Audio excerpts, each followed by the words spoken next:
So what I'm going to show you is how you properly remove surface mount capacitors, electrolytics that start to leak and damage boards and stuff. So all I have right here is just a pair of side cutters. These are Excelta brand ones, but you can basically use whatever as long as you can get a pretty flush cut.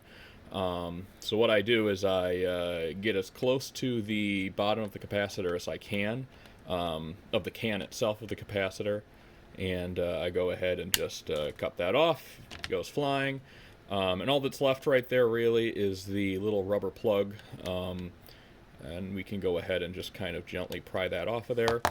And now you just have these two little protrusions right here, which are the leads of the capacitor. You can go ahead and, you're going to want to go ahead and cut those off. So now all that's on there is the plastic base of the capacitor, and you can just see that just falls right off. So the pads right there are now exposed, but the leads of the capacitor are still on there. I like to use a decent water wash flux when cleaning this up. We use Superior number 30, but whatever works for you, liquid flux.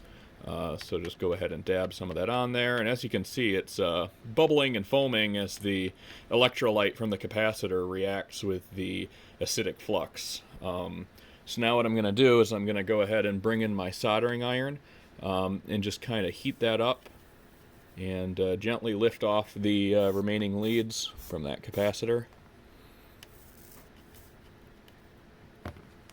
Kind of helps to come in at an angle if you're using a chisel tip like this. And at this point, I like to dab on a little bit more flux and just kind of flatten those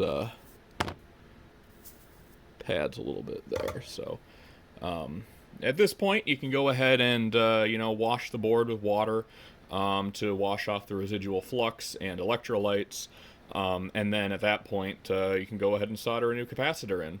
Hope this is helpful.